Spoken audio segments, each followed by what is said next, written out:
বন্যা পরিস্থিতির আরও খবর জানবো কুড়িগ্রাম এবং কুড়িগ্রামের খবর জানবো আমরা। কুড়িগ্রাম থেকে যুক্ত হচ্ছেন সহকর্মী গোলাম মাওলা সিরাজ।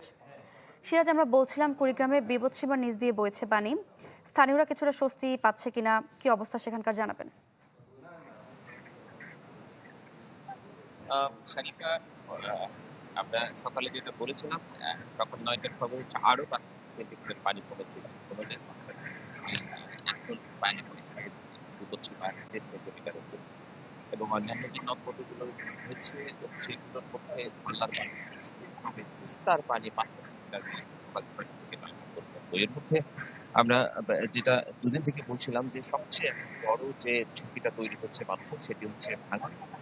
প্রায় ৩৬টি পয়েন্টে ভাঙছে বিভিন্ন নদ নদীগুলো, এবং তার কিছু জায়গা চেষ্টা করছে ভাঙন রোধের জন্য পানি উন্নয়ন বোর্ড, কিন্তু একেবারে আমরা কালকে ছিলাম রোজাবাড়ি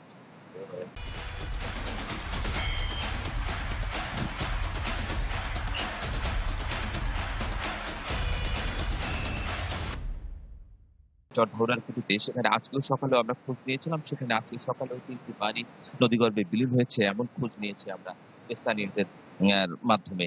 এবং পানি উন্নয়ন বোর্ড বলছে যে সেখানে পানি কমলে ২-১ দিনের মধ্যে সেখানে কাজ শুরু হবে। তবে পানি উন্নয়ন বোর্ডের আরেকটি পূর্বাভাস রয়েছে, আগামী ৪৮ ঘন্টা কিন্তু আরো পানি বৃদ্ধি পেতে পারে।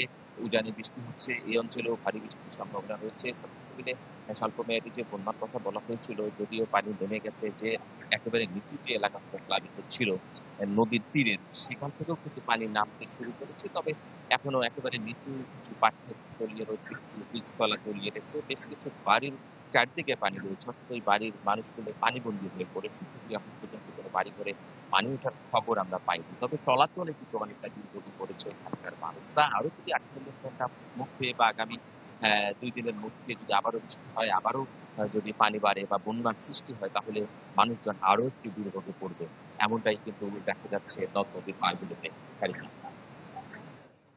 সিরাজ, ধন্যবাদ আপনাকে। কুড়িগ্রাম থেকে বন্যা পরিস্থিতির খবর জানছিলাম।